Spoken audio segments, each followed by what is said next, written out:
ఓం నమో వెంకటేశాయ. కలియుగ ప్రత్యక్ష దైవమైన శ్రీ శ్రీనివాస పరబ్రహ్మ యొక్క దివ్యానుగ్రహ విశేషం చేత తిరుమల తిరుపతి దేవస్థానం వారు అనేక ధార్మిక కార్యక్రమాలు నిర్వహిస్తున్నారు. అందులో భాగంగా ప్రతిరోజు మనం శ్రీమన్ మహాభారత అంతర్గత అరణ్య పర్వలోని తీర్థయాత్ర పర్వ అనే అనుపర్వలోని విశేషాలను చక్కగా తెలుసుకుంటున్నాము. ఈనాటి ప్రవచన కార్యక్రమాన్ని మనం మంగళ శ్లోక పురస్సరంగా ప్రారంభించుకుందాం.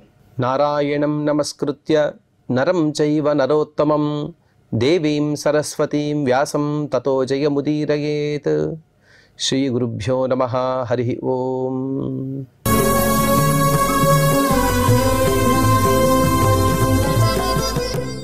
సౌగంధిక పుష్పాలని తీసుకురావడానికి వెళ్ళిన భీమసేనుడు తను ఆంజనేయ స్వామి వారి ద్వారా ఎన్నో యుగ ధర్మాలను ధర్మ సూక్ష్మాలను తను ఉపదేశంగా పొందుతూ ఉన్నాడు. అందులో భాగంగా 4 యుగాల యొక్క ధర్మాలను చెప్పిన తర్వాత భీముడు ఒక కోరికను కోరుతూ ఉన్నాడు. పూర్వం కోరిన కోరికనే తను ఈ విధంగా అడుగుతూ భీమసేన ఉవాచ పూర్వరూప మదృష్ట్వాతే నయాస్యామి కథంజన యదితే అహం అనుగ్రాహ్య దర్శయాత్మానమాత్మనా. ఇంతవరకు నేను మిమ్మల్ని లంకకు వెళ్ళే సందర్భంలో ధరించిన రూపాన్ని చూపించమని అడిగాను, కానీ యుగధర్మానుసారంగా ఆ రూపాన్ని ఇప్పుడు చూపించలేను. అదంతా కూడా జరిగిన కాలంలో, ఇప్పుడు ఆ కాలం జరిగిపోయింది కాబట్టి పునః ఆ రూపాన్ని నేను ధరించలేను అని అన్నారు కదా. కానీ మీ ఆ రూపాన్ని చూడక నేను ఇక్కడ నుండి వెళ్ళను. నయాస్యామి కథంచన, ఏదైనా జరగని నాకు ఆ రూపాన్ని మీరు అనుగ్రహించవలసినదే. ఎదితేహం అనుగ్రాహ్య, ఒకవేళ నేను మీకు ఆప్తుడనైతే మీరు ఆ రూపాన్ని మాకు చూపించండి అని భీముడు సభక్తిపూర్వకంగా వినయపూర్వకంగా తను కోరిన కోరికను మన్నిస్తూ ఆంజనేయ స్వామి వారు ఏమి చేశారు అనే విషయాన్ని వైశంపాయన మహర్షి గారు ఈ విధంగా చెబుతున్నారు. వైశంపాయన ఉవాచ ఏవముక్తస్తు భీమేన స్మితం కృత్వా ప్లవంగమః తద్రూపం దర్శయామాస యద్వై సాగర లంఘనే. ఈ విధంగా భీముడు కోరికను మన్నించినటువంటి ఆంజనేయ స్వామి వారు ఏ రూపాన్నైతే ధరించి తను ఈ లంకాపట్టణానికి ప్రయాణం చేశారో ఆ లంకాపట్టణం ప్రయాణం చేసే రూపాన్ని మరొకసారి ధరించే ఇచ్ఛను చేశారు, అనగా ధరించడానికి వారు పూనుకున్నారు. ఇంతకుముందు ఆంజనేయ స్వామి వారు ఒక మాట చెప్పారు, జరిగిపోయిన కాలంలో మరొకసారి మేము ఆ కార్యాలను చేయలేము అని. మరి ఇక్కడ ఎలా మరొకసారి వారి రూపాన్ని చూపిస్తున్నారంటే మహాత్మనాం లంఘన భీరురప్యలం అంటారు. అంటే మహాత్మనాం వాచం అర్థ అనుధావతి అని చెప్పిన విధంగా పెద్దవారి యొక్క సంకల్పాలు ఏవైతే ఉంటాయో వాటికి అనుగుణంగానే కాలం కానీ అర్థం కానీ ఇది ప్రవర్తిస్తూ ఉంటుంది. అదేవిధంగా ఆంజనేయ స్వామి వారి యొక్క శక్తి సామర్థ్యాలు ఎటువంటివి అంటే పూర్వకాలంలో జరిగినా కూడా వారికి పరమాత్మ యొక్క అనుగ్రహం చేత ఈ కాలంలో వాటిని చూపించాలన్నా, ఈ కాలంలో ఆ శక్తి సామర్థ్యాలు చూపించాలన్నా కూడా వాటికి అనుమతి ఉంటుంది. కాలబద్ధత అనేది వారికి లేదు. మనమందరం కూడా కాలబద్ధులం. ఈ కాలంలో అనగా మనకు వయసు అయిపోయిన తర్వాత మనం చిన్నపిల్లలాగా గెంతలేం కదా. కానీ ఆంజనేయ స్వామి వారికి అటువంటి ఏ కాలబంధనం లేదు. అందుకోసం ఆంజనేయ స్వామి వారు ఆ తమ దివ్యమైనటువంటి రూపాన్ని దర్శించడానికి చూపించడానికి పూనుకుంటూ ఉన్నారు. భ్రాతృప్రియమభీప్సన్ వై చకార సుమహద్వపు దేహస్థస్య తతోతీవ వర్ధత్యాయామ విస్తరైః. తన తమ్ముడైనటువంటి భీముడికి ప్రియాన్ని చేకూర్చడం కోసం ఆంజనేయ స్వారు అలా పొడవుగా అడ్డంగా కూడా పెద్ద పర్వతాన్ని వారు ధరిస్తూ ఉన్నారు. ఆ రూపం ఎలా ఉన్నది అంటే సద్రుమం కదలీషండం ఛాదయన్ అమితద్యుదిః గిరిశ్చోచ్ఛ్రయమాక్రమ్య తస్థౌ తత్ర చ వానరః. అధికమైనటువంటి కాంతియుక్తమైనటువంటి ఆ శరీరం, దాని వలన ఆ కదలీషండం, ఆ అరటి మనం మొత్తం కూడా శోభాయమానంగా వెలుగుతూ ఉన్నది. ఆంజనేయ స్వామి వారంటే శ్రీమాన్ అని పిలుస్తారు, మహాకాంతిమంతులు. కానీ ఇంకా ఈ రూపాన్ని ధరించేటప్పటికీ ఆ చెట్లన్నీ కూడా బంగారు వర్ణంతో మెరిసిపోతున్నాయి. ఆంజనేయ స్వామి వారి శోభ వలన అక్కడ ఉన్నటువంటి చెట్లు కూడా మెరుస్తూ ఉన్నాయి. మొత్తం అలాగే గిరిశ్చోచ్ఛయమాక్రమ్య తస్థౌ తత్ర చ వానరః. ఒక కొండపైనే ఉన్నారు, ఆ కొండపైన ఆంజనేయ స్వామి వారు ఇంకా పెరుగుతున్నారు. అలా పెరిగే సందర్భంలో సముచ్ఛ్రిత మహాకాయ ద్వితీయ ఇవ పర్వతః తామ్రేక్షణ స్తీక్షదంష్ట్రః భృకుటి కుటిలాసన. పెద్ద శరీరాన్ని పొందిన వారై ఒక పర్వతం పైన ఇంకొక పర్వతం మొలిచినదా అన్న విధంగా ఉన్నారట. సామాన్యంగా పర్వతాలపైన పర్వతాలను చూస్తూ ఉంటాం. అంటే కింది పర్వతానికి అంత శక్తి లేనిదే పైన ఒక పర్వతం మొలవదు. కానీ ఇక్కడ ఆంజనేయ స్వామి వారు పొందిన రూపం ఎంతటిది అంటే కింద ఉన్న పర్వతం కన్నా పెద్దదైనటువంటి రూపాన్ని పొందారు. ఇది ఎలాగా అంటే అణిమా మహిమా చైవ గరిమా లఘిమా తత ప్రాప్తి ప్రాకామ్యమీషత్వం వశిత్వం చాష్టభూతయ అని అష్టసిద్ధులు చెప్పిన విధంగా ఎంత రూపాన్ని ధరించినా కూడా అంతే తేలికగా ఉంటారు ఆంజనేయ స్వామి వారు. అకస్మాత్తుగా ఆంజనేయ స్వామి వారు తాము నిలబడినటువంటి ఆ పర్వతం కన్నా ఎక్కువ బరువు కలిగి ఉన్నవారైతే ఆ పర్వతం మొత్తం కూడా అది చూర్ణం అయిపోతుంది. కానీ ఆంజనేయ స్వామి వారు పెద్ద రూపాన్ని ధరించినా కూడా చాలా తేలికగా ఉన్నారు. ఆ విధంగా ఒక పర్వతం పైన ఇంకొక పర్వతం మొలిచిన అన్నట్టుగా ఆంజనేయ స్వామి వారు తమ రూపాన్ని అక్కడ చూపిస్తూ ఉన్నారు. ఎర్రని కన్నులున్నాయి, వాడి అనేటువంటి కోరలన్నీ కూడా తీక్ష్ణంగా ఉన్నాయి. ముడిచిన కనుబొమ్మలతో వంపులు కలిగిన మోహము, అలాగే వంపులు కలిగిన శరీరంతో ఆంజనేయ స్వామి వారు చాలా శోభిస్తూ ఉన్నారు. ఇంకా దీర్ఘలాంగూలమావిధ్య దిశో వ్యాప్య స్థిత కపిహి. సామాన్యంగా వానరం యొక్క స్వభావం అలా నడిచేటప్పుడు, లేకపోతే ఎప్పుడైనా కోపం వచ్చినా కూడా, లేకపోతే ఒక విధమైనటువంటి ఉద్వేగానికి గురైనా కూడా తన తోకను నేలపైన జాడిస్తూ ఉంటుంది. ఆ విధంగా నేలపైన చరుస్తూ ఆంజనేయ స్వామి వారు నిలబడి తమ రూపాన్ని చూపిస్తూ ఉన్నారు. ఆ రూపాన్ని వైశంపాయని మహర్షి గారు చెబుతూ తద్రూపం మహదాలక్ష్మియ భ్రాతు కౌరవనందన విసిస్మయే తదా భీమ జహురుశేష పునఃపునః. ఎప్పుడైతే ఆ దివ్యమైనటువంటి రూపాన్ని చూశాడో భీముడు, కౌరవ నందనుడు, కురుకులంలో జన్మను పొందినటువంటి ఆ భీముడు విసిస్మయే మొట్టమొదటిగా ఆశ్చర్యానికి గురి అయ్యాడు. ఎందుకంటే ఏదో రూపం ఉంటుంది, ఆ రూపాన్ని ధరించి ఆంజనేయ స్వామి వారు కనబడతారో అని అనుకున్నాడు. తన ఏదైతే ఆలోచన శక్తి ఉంటుందో ఆ ఆలోచన శక్తికి మీరి ఉన్నటువంటి రూపాన్ని చూసేటప్పటికీ అతను చాలా విస్మయానికి గురైపోయాడు. కానీ ఇంకొక వైపు ఆనందం, నా అన్నగారికి ఇంత శక్తి సామర్థ్యాలు ఉన్నాయి కదా అని అధికమైనటువంటి ఆనందంతో తమర్కమివ తేజోభిః సౌవర్ణమివ పర్వతం ప్రదీప్తమివ చాకాశం దృష్ట్వా భీమో న్యమీలయత్. ఆంజనేయ స్వామి వారు ఎలా ఉన్నారంటే భగభగా మండే సూర్యుని వలె ప్రజ్వలిస్తూ ఉన్నారు. బంగారు కొండ అక్కడ నిలబడి ఉన్నదా అన్నట్టుగా అతని కాంతి ఉన్నది. మంటలు గొక్కేటువంటి గగనం, ఆకాశం మొత్తం కూడా, ఆకాశం మనం అవ్యాకృతం అని చెబుతాం, కానీ ఆకాశం మొత్తం కూడా అన్ని చోట్ల కూడా మంటలే కనబడుతున్నాయి. అనగా ఆకాశం మొత్తం వ్యాపించినటువంటి గొప్ప రూపాన్ని భీముడు చూస్తూ ఉన్నాడు. చూసి ఆ ప్రకాశాన్ని తను తట్టుకోలేక తను కళ్ళను మూసుకుంటూ ఉన్నాడు. ఆబభాషే చ హనుమాన్ భీమసేనం స్మయన్నివ ఏతావదిహ శక్తస్త్వం ద్రష్టుం రూపం మమానఘ. ఆంజనేయ స్వామి వారు చక్కగా మాట్లాడుతూ, ఈ రూపాన్ని కదయా నీవు చూడాలనుకుంటున్నావు, కానీ ఈ రూపాన్ని నువ్వు ఇంతే చూడగలవు. ఎందుకు అంటే వర్దేహం చాప్యతో భూయ యావన్మే మనసి స్థితం భీమ శత్రుషు చాత్యర్థం వర్ధతే మూర్తి రోజస. నా మనస్సులో నేను ఎంతవరకైతే అని అనుకుంటానో అంతవరకే పెరగగలను.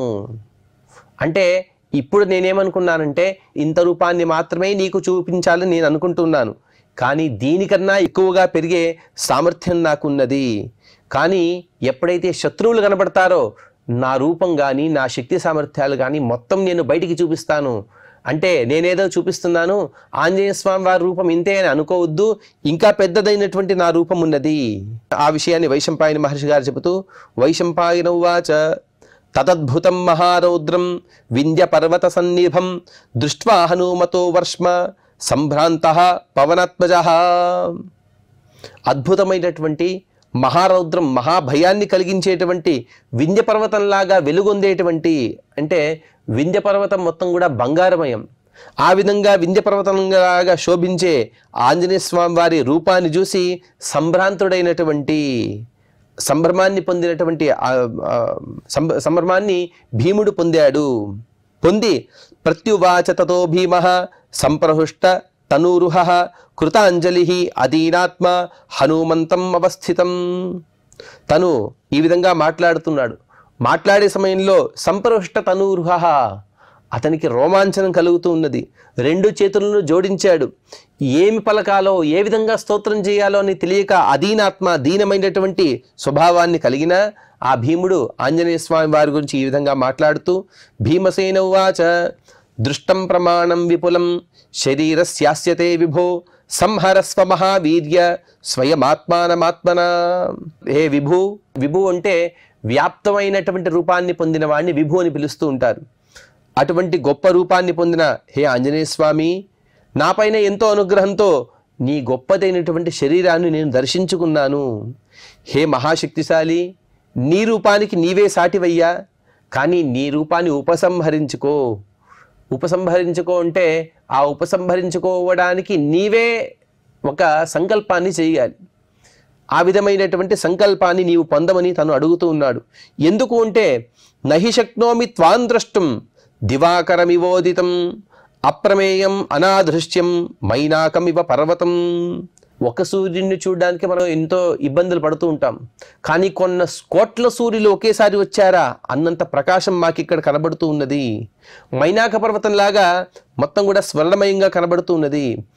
నా ఊహలకు అందని ఈ రూపాన్ని ఎవరికి ఇంకొకరికి ఇంకొకరి నిగ్రహంలో రాని నీ రూపాన్ని నేను చూడలేకపోతున్నాను. ఏదైనా మన కంటికి ఒక చిన్న సామర్థ్యం ఉంటుంది, చిన్నదైనా పెద్దదైనా. ఆ సామర్థ్యాన్ని మీరి మనం ఏదైనా ఒక రూపాన్ని చూస్తే ఈ విధంగా అయితే అది మనం చూడలేమో, అదేవిధంగా అటువంటి పదార్థం మన కళ్ళ ముందు నిలబడితే దాన్ని చూడగలమా? దాన్ని ఏ విధంగా అయితే స్పష్టంగా చూడలేమో, ఆ భీముడికి కూడా ఆంజనేయ స్వామి వారి రూపాన్ని చూడడానికి తనకు ఆ శక్తి చాలటం లేదు.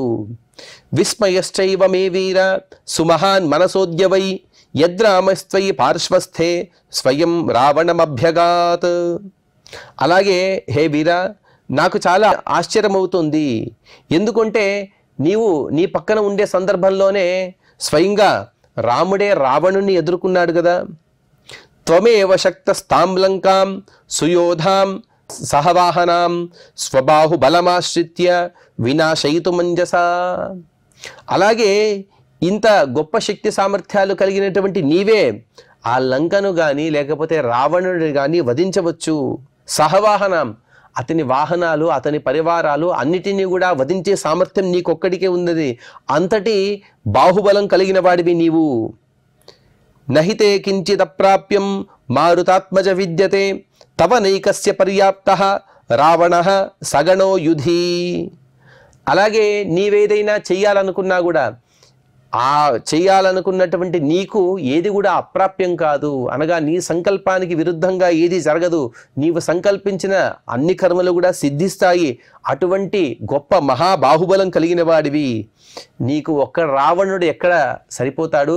అనేక మంది రావణులు వచ్చినా కూడా వారిని ఒక్క ఉదుటన వారిని సంహరిస్తావు. అంత గొప్ప శక్తి సామర్థ్యాలు కలిగిన వాడివి అని భీముడు తను ఆంజనేయ స్వామి వారిని స్తోత్రించగా, తర్వాత వైశంపాయని మహర్షి గారు వైశంపాయన ఉవాచ ఏవముక్తస్తు భీమేన హనుమాన్ ప్లవగోత్తమః ప్రత్యువాచ తతో వాక్యం స్నిగ్ధ గంభీరయా గిరా. ఈ విధంగా భీముని స్తోత్రాన్ని విన్నటువంటి వానర శ్రేష్ఠుడైనటువంటి ఆంజనేయ స్వామి వారు గంభీరమైనటువంటి తన స్వరంతో ప్రత్యువాచ ఒక ఉత్తరాన్ని ఆ భీముడికి అందించారు. హనుమానువాచ ఏవమేతన్ మహాబాహో యథా వదసి భారత భీమసేన పర్యాప్తః మమాసౌ రాక్షసాధమః. వాస్తవమయ్యా, నీవు చెప్పిన విషయం వాస్తవమే. ఒకే రావణుడు నాకెక్కడా కూడా సరిపోడు. ఈ విషయాన్ని మనం కూడా విని ఉంటాం. నిబధ్య సేతుం రఘువంశకేతు భృభంగ సంభ్రాంత పయోధి మధ్యే ముష్టిప్రహారం దశకాయ సీత సంతర్జనాగ్ర్యోత్తర మేషకోదా. ఒక్క ఉదుటనే ఆంజనేయ స్వామి వారు లంకకు వెళ్ళి ఆ పెద్ద అంతఃపురం యొక్క శిఖరప్రాయమైనటువంటి సదనంలో ఉన్న రావణుడికి ఒక ముష్టి ప్రహారాన్ని ఇచ్చారట. అంటే ఒక గుద్దును గుద్దారట. ఎందుకంటే నా తల్లి అయినటువంటి జగన్మాత అయినటువంటి సీతకు ఇన్ని కష్టాలు ఇచ్చావు కదా, ఆ కష్టాలకు ఉత్తరంగా నేను ఇక్కడే నిన్ను చంపగలను. కానీ పరమాత్మ యొక్క సంకల్పం, నాకన్నా పెద్దవాడైనటువంటి పరమాత్మ చేతిలో నీవు హననాన్ని పొందాలి నీవు కోరుకున్నావు, చావును కోరుకున్నావు, కాబట్టి నిన్ను నేను వదిలేస్తున్నాను అని చెప్పిన విధంగా ఒక్క రావణుడు నాకు ఎక్కడా కూడా సరిపోడు. కానీ మయాతు నిహతే తస్మిన్ రావణే లోకకంటకే కీర్తిర్నశ్యేత్ రాఘవస్య తత ఏతదుపేక్షితం. అకస్మాత్తుగా ఆ పరమాత్మ యొక్క సంకల్పానికి విరుద్ధంగా నేను చేస్తే నేనెంతో అపకీర్తిని పొందవలసి వస్తుంది. ఎక్కడా కూడా ఆంజనేయ స్వామి వారు రాముని విరుద్ధంగా ఏ కర్మలను కూడా చేయలేదు. ఇప్పుడేదో కొన్ని నాటకాల్లో చూపిస్తూ ఉంటారు, రాముని విరుద్ధంగా కొన్ని శపథాలు చేసినట్టుగా, కృష్ణుని విరుద్ధంగా కొన్ని వాగ్దానాలు చేసినట్టుగా. అవన్నీ కూడా అబద్ధాలే. దానికి ఎటువంటి శాస్త్రం యొక్క సంబంధం లేదు. అవన్నీ కూడా శాస్త్ర నిషిద్ధాలే. అదే విషయాన్ని ఆంజనేయ స్వామి వారు ఇక్కడ చెబుతున్నారు. ఎక్కడా కూడా పరమాత్మ అయినటువంటి రామునికి ఎటువంటి అపకారం చేయను, అతని సంకల్పానికి విరుద్ధమైనటువంటి పనులు చేయను. కాబట్టి రాముని సంకల్పం ఏమిటి అంటే రావణుణ్ణి తనే వధించాలని. అందుకోసం అతని సంకల్పానుగుణంగానే నేను రావణుని వధించలేదు. తేన వీరేణ తం హత్వా సగణం రాక్షసాధనం ఆనీత స్వపురం సీత కీర్తిశ్చాఖ్యాసిత నృషు. అలాగే ఆ పరమాత్మ యొక్క సంకల్పానుగుణంగానే పరమాత్మ రాముడు తను రావణుడిని కుంభకర్ణుని సంహరించాడు. నేను కూడా కొందరిని సంహరించి సీతామ్మవారిని నేను అయోధ్య పట్టణానికి తీసుకొచ్చాను. తద్గచ్చ విపుల ప్రజ్ఞ భ్రాతు ప్రియహితే రతః అరిష్టం క్షేమమధ్వానం వాయునా పరిరక్షిత. అందుకోసమేనిగా భీమసేన, నేను నీకు మంచి మాటలు చెబుతాను విను. నీ అన్నకు అనగా ధర్మరాజుకి ప్రియుడివై ఉండు, అతనికి హితాన్ని చేకూర్చు, అతని ఆజ్ఞయందు విశేషమైనటువంటి ఆసక్తిని పొందిన వాడై ఉండు. ఏ విధంగా నేను రాముని మాటలు విన్నానో, రాముని మాటలు విన్నందుకే నాకు ఇంత గొప్ప స్థానం అనేది దక్కింది. అదేవిధంగా నీ అన్నగారైనటువంటి ధర్మరాజు యొక్క మాటలను కూడా నీవు పాలించవలసినదే. నిన్ను ఎప్పుడు కూడా వాయుదేవుడు రక్షించుగాక. ఆ వాయుదేవుని రక్షణ వలన నీకు క్షేమము, అలాగే నిర్విఘ్నత ఇవన్నీ కూడా నీ మార్గంలో దక్కుగాక. ఎటువంటి విఘ్నాలు లేకుండా నీవు వెళ్ళి నీ కార్యాన్ని సాధించుకో అని ఆంజనేయ స్వామి వారు చెబుతున్నారు. అలాగే ఏష పంథా కురుశ్రేష్ఠ సౌగంధిక వనాయతే ద్రక్షసే ధనదోద్యానం రక్షితం యక్షరాక్షసై. హే కురుశ్రేష్ఠ, సౌగంధికా వనానికి వెళ్ళే దారి ఇదే. దూరంతోనే ఇతనికి చూపించారు. ఏతత్ సరహ, నీవు ఏ సరస్సులో అయితే సౌగంధికా పుష్పాలను తీసుకురావడానికి వచ్చావో అదిగో సరస్సు కనబడుతుందని. ఆ సరస్సుకు వెళ్ళే దారి ఇదే. ఆ సరస్సు ఎక్కడుందో తెలుసా? కుబేరుని ఉద్యానంలో ఉంది. అక్కడ యక్షరాక్షసై రక్షితం. ఆ సరస్సును యక్షులు, రాక్షసులు వీరు రక్షిస్తూ ఉంటారు. కానీ చాలా జాగ్రత్తగా ఉండాలి సుమా. ఎందుకుంటే నచతే తరసా కార్య కుసుమాపచయ స్వయం దైవతాని మాన్యాని పురుషేణ విశేషతః. ఏదో తొందరపడుతూ స్వయంగా ఆ పూలను కోయడానికి వెళ్ళవద్దు. మానవులు, అలాగే విశేషమైనటువంటి దేవతలు అక్కడ కొందరు కావలుగా ఉంటారు. వారి యొక్క ఆజ్ఞను స్వీకరించిన తర్వాతే నీవు అక్కడ ఉన్నటువంటి పూలను స్వీకరించవలసి వస్తుంది. భీముడికి ఎవరికి ఆజ్ఞ అవసరం లేదు. కానీ ఆంజనేయ స్వామి వారు ఒక జాగ్రత్తను చెబుతున్నారు. అక్కడ రక్షకులుగా అనేకులు ఉంటారు, వారిని అందరినీ కూడా నీవు దాటుకుని వెళ్ళాలనే విషయాన్ని ఆంజనేయ స్వామి వారు చెబుతున్నారు. సరే, అక్కడున్న దేవతలను, రాక్షసులను, యక్షులను వీరిని ఎలా ప్రసన్నం చేసుకోవాలంటే దానికి ఒక ఉపాయాన్ని కూడా ఆంజనేయ స్వామి వారు అనుగ్రహిస్తూ బలిహోమ నమస్కారై మంత్రైశ్చ భరతర్షభ దైవతాని ప్రసాదం హి భక్త్యా కుర్వంతి భారత. దేవతలకు బలులనివ్వాలి. బలి అంటే ఏదో జంతు బలి అని అనుకోకూడదు. బలి అంటే యక్షానురూపో బలి అని చెప్పిన విధంగా వారి వారి ఆకారానుగుణంగా వారికి నైవేద్యాన్ని సమర్పించడాన్ని బలి అని పిలుస్తారు. అటువంటి నైవేద్యాన్ని వారికి మనం సమర్పించాలి. హోమాలను చేయాలి, నమస్కారాలను చేయాలి, వారి మంత్రాలను జపం చేయాలి. అన్నిటికన్నా భక్త్యా హి భరతర్షభ, భక్తి లేనిదే వారు ప్రసన్నులు కారు. కాబట్టి వారిపైన అధికమైనటువంటి భక్తితో వారికి నమస్కారం చేయి, వారు ప్రసన్నులవుతారు. మాతాత సాహసం కార్షీ స్వధర్మం పరిపాలయ స్వధర్మస్థః పరం ధర్మం బుద్ధ్యస్వ గమయస్వచ. ఏదో మార్గమధ్యంలో వెళ్ళే సందర్భంలో కాస్త ఉద్వేగానికి గురి కావచ్చు. ఆ ఉద్విగ్నభరితమైనటువంటి సందర్భంలో ఏదో సాహసాన్ని చేయవద్దు. నీ చేత కాని పనిని నీవు చేయవద్దు. కానీ ప్రతి చోట కూడా నీ స్వధర్మాన్ని చక్కగా పరిపాలించు. ఎందుకంటే స్వధర్మంలో ఎవరైతే ఉంటారో, స్వధర్మాన్ని ఎవరైతే ఆచరిస్తూ ఉంటారో వారిని దైవం కూడా రక్షిస్తూ ఉంది. స్వధర్మస్థః పరం ధర్మం, నీ ధర్మం ఏంది, అలాగే పరధర్మం ఏది అని తెలుసుకుంటూ స్వధర్మాన్ని చక్కగా ఆలోచించు. పరధర్మాన్ని నీవు వదిలివేయి. నహి ధర్మవ విజ్ఞాయ వృద్ధాననుపసేవ్య చ ధర్మార్థో వేదితో శక్యౌ బృహస్పతి సమైరపి. ఈ అన్ని మాటలు కూడా భీమునికి మాత్రమే ఉద్దేశంగా కాదు, ఇవన్నీ కూడా ఈ హితవాక్యాలు మనకు కూడా ఇవి అన్వయిస్తాయి. ఆంజనేయ స్వామి వారు చెబుతున్నారు, ధర్మాన్ని తెలియక వృద్ధులను సేవించక ఎవరు కూడా ఏ పనులైనా చేయలేరు. సాక్షాత్తుగా బృహస్పత్యాచార్యులు వారు వచ్చినా కూడా ఈ 2 ఉపాయాలను వారు ఆచరించవలసినదే. ఒకటి, సరిగ్గా ధర్మాన్ని తెలుసుకోవాలి. మనం మన ఇంట్లో ఏదైనా కార్యక్రమాలు చేస్తూ ఉంటాం. ఆ కార్యక్రమాన్ని చేసేటప్పుడు మొట్టమొదటిగా మనం చక్కగా ఆలోచించాలి. మన ఇంట్లో ఏదో గృహప్రవేశమో సత్యనారాయణ పూజనో ఏదో చేసే సందర్భంలో అసలు సత్యనారాయణ పూజ అంటే ఏమిటి, దానికి నేను ఎటువంటి నియమ నిబంధనలు నేను ఆచరించాలి అనే విషయాన్ని ఆలోచిస్తూ వాటి గురించి మనం చక్కగా అవగాహన కల్పించుకొని మనం పెద్దవారి మాటలను వింటూ, అంటే ఈ విషయాలన్నీ కూడా మనకు తెలియవు కాబట్టి పెద్దవారి ద్వారా మనం ఉపదేశాన్ని పొంది మనం అటువంటి సత్కర్మలను చేయాలి. అదే విషయాన్ని ఆంజనేయ స్వామి వారు కూడా చక్కగా చెబుతున్నారు. అసలు మార్గమధ్యంలో వెళ్ళే సందర్భంలో ఎన్నో అధర్మాలను చేయవలసి రావచ్చు, కానీ అధర్మాలు కూడా కొన్ని ధర్మాలు అవుతాయి. ఆ విషయాన్ని తర్వాత శ్లోకంలో కూడా చెబుతారు. చక్కగా ధర్మాన్ని తెలుసుకో, అలాగే పెద్దవారు ఎవరైనా వస్తే వారిని గౌరవించు. ధర్మాన్ని కానీ అర్థాన్ని కానీ సరిగా తెలుసుకోవడంలో బృహస్పత్యాచార్యులు వారు కూడా చాలా ఇబ్బందులు పడుతూ ఉంటారు. అసలు ధర్మం ఏది అధర్మం ఏదో తెలుసా? అధర్మో యత్ర ధర్మస్థః ధర్మశ్చ ధర్మ సంశ్రితః సవిజ్ఞేయో విభాగేన యత్ర ముహ్యంతి బుద్ధయః. కొన్ని చోట్ల ధర్మం ఉంటుంది కానీ అధర్మము, కొన్ని చోట్ల అధర్మం ఉంటుంది అదే ధర్మము. దాన్ని చక్కగా మనం తెలుసుకోవాలి. ఏ విధంగా అంటే, ఉదాహరణకి వధ అనేది ఒకరిని సంహరించడం అనేది అధర్మమే, కానీ దుష్టవధ అనేది ఇది ధర్మమే అవుతుంది. ఏ విధంగా అంటే, అశ్వత్థామో హతః అని చెప్పిన విధంగా అది పరమాత్మ యొక్క ఆజ్ఞ. పరమాత్మే చెప్పాడు అశ్వత్థామో హతః అని చెప్పమని చెబితే సందేహిస్తూ యుధిష్ఠిరుడు గట్టిగా చెప్పాడు అశ్వత్థామో హతః అని చెప్పి చివరికి అశ్వత్థామ అని ఒక ఏనుగుని చెప్పాడు భీముడు. అందుకు కుంజరహ అని మెల్లిగా అన్నాడు. ఆ సందేహించడం వలనే అతనికి, ఆ యుధిష్ఠిరుడికి అధర్మ దోషం అనేది తగిలేది. అకస్మాత్తుగా అతను అశ్వత్థామ హతః అని పరమాత్మ యొక్క ఆజ్ఞ వలన చెప్పి ఉంటే విశేషమైనటువంటి పుణ్యమే వచ్చేది. అదేవిధంగా ఇక్కడ చెప్పారు, వధ అనేది ధర్మమే కానీ దుష్టవధ అనేది ఇది అధర్మమే అవుతుంది. ఇది అధర్మో యత్ర ధర్మస్థః ధర్మశ్చ అధర్మ సంస్థితః.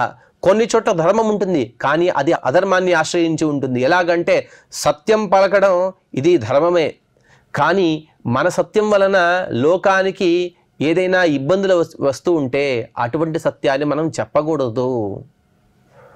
చెప్పడం సత్యమే కానీ మనం ఆ సత్యాన్ని వదిలి అసత్యాన్ని చెప్పినప్పటికీ కూడా మనం చేసేది ధర్మమే అవుతుంది. అందుకోసం సవిజ్ఞేయో విభాగేన, చక్కగా విభాగం చేసుకుని యత్ర ముహ్యంతి బుధయః, ఎక్కడైతే గొప్ప గొప్ప వారు కూడా తడబడుతూ ఉంటారో, గొప్ప గొప్ప వారు కూడా కింద పడుతూ ఉంటారో, అధర్మాన్ని చేయబోయి ధర్మాన్ని చేస్తారో, ధర్మాన్ని చేయబోయి అధర్మాన్ని చేస్తారో. కాబట్టి ధర్మాధర్మాలను చేసే సందర్భంలో కాస్త ఆలోచించి మనం ధర్మాధర్మ యొక్క విచక్షణ బుద్ధితో వాటిని ఆచరించాలి. సరే, ధర్మాన్ని ఆచరించాలంటే ఎలా ఆచరించాలి? ఆచార సంభవో ధర్మో ధర్మే వేదా ప్రతిష్ఠితా వేदैर्यज्ञा సముత్పన్నా యజ్ఞైర్వేదా ప్రతిష్ఠితా. ఆచారం అంటే శౌచాది ఆచారాలు. ఇటువంటి ఆచారాల వలనే ధర్మం అనేది ఉద్భవిస్తుంది, ధర్మం పుడుతుంది. ధర్మము నుండే వేదాలన్నీ కూడా ప్రతిష్ఠితై ఉన్నాయి. వేదముల చేత యజ్ఞాలన్నీ కూడా చక్కగా నిర్వహింపబడుతున్నాయి. యజ్ఞముల చేత వేదాలు చక్కగా ప్రతిష్ఠింపబడి ఉన్నాయి. అంటే పరస్పరంగా ఒకటికి ఒకటి, అనగా వేదాలు యజ్ఞాలు ఒకటి ద్వారా ఒకటి ఇంకొకటి పుష్టిని పొందుతూ ఉంటాయి.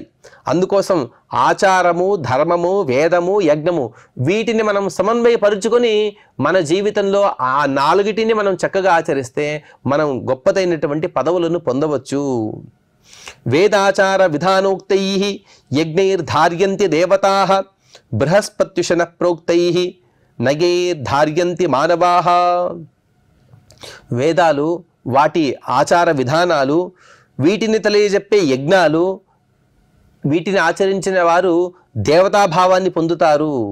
సాక్షాత్తుగా శుక్రాచార్యుల వారు, బృహస్పత్యాచార్యుల వారు వీరందరూ కూడా ఎన్నో నీతి మార్గాలను చెప్పారు, వాటిని ఆచరించాలి. అంటే పేరుకి వీరిద్దరి పేరుని చెప్తున్నారు ఆంజనేయ స్వామి వారు.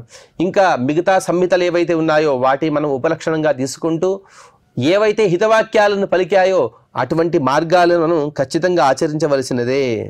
యజ్ఞం వలన దేవతలు, అలాగే నీతి వలన మనుష్యులకి సుస్థితి కలుగుతుంది. కాబట్టి యజ్ఞాన్ని, నీతిని, ఈ రెండిటిని కూడా మనం వదలకూడదు. యజ్ఞం వలన దేవతా ప్రీతి చేకూరుతుంది, నీతి వలన మనకు సుస్థిరత అనేది వస్తుంది. కాబట్టి ఈ రెండిటిని కూడా మనం ఆచరించవలసినదే. పణ్యాకార వాణిజ్యాభిః కృష్యా గోజా విపోషణైః వార్తయా ధార్యతే సర్వం ధర్మైరేతైర్ద్విజాతిభిః. సేవ, వర్తకము, వ్యవసాయము, గోవులను రక్షించుట, మేకలను, గొర్రెలను పోషించుట, వార్త, ఇవనేవి కూడా సర్వాన్ని పరిరక్షించినట్టే. అందుకోసం ఈ ధర్మాలను అందరూ కూడా చేయవలసినదే. తర్వాత త్రయీ వార్తా దండనీతి తిస్రో విద్యా విజానతాం తాభిః సమ్యక్ ప్రయుక్తాభిః లోకయాత్రా విధీయతే. త్రయీ వార్తా దండనీతి, ఈ మూడు కూడా ప్రపంచాన్ని శాసిస్తూ ఉన్నాయి. వీటిని చక్కగా మనం ఆచరిస్తే చాలు, ప్రపంచం అనేది సుభిక్షంగా ఉంటుంది. కాబట్టి ఆ మూడిటిని కూడా ప్రతి ఒక్క మనిషి కూడా ఆచరించే విధానాన్ని మనం తీసుకురావాలి అని ఆంజనేయ స్వామి వారు 3 విషయాలను చెప్పారు. ఈ త్రయీ వార్త మరియు దండనీతి అనే విషయాన్ని మనం తర్వాతి ప్రవచనంలో తెలుసుకునే ప్రయత్నం చేద్దాం. ఈనాటి ప్రవచన కార్యక్రమాన్ని మనం క్షమాప్రార్థన మరియు మంగళ పద్యాన్ని పలుకుతూ స్వస్తి పలుకుదాం. యదక్షరపదభ్రష్టం మాత్రాహీనం చ యద్భవేత్ తత్సర్వం క్షమ్యతాం దేవ నారాయణ నమోస్తుతే. శ్రియః కాంతాయ కళ్యాణ నిధయే నిధయేర్థినాం శ్రీవేంకట నివాసాయ శ్రీనివాసాయ మంగళం.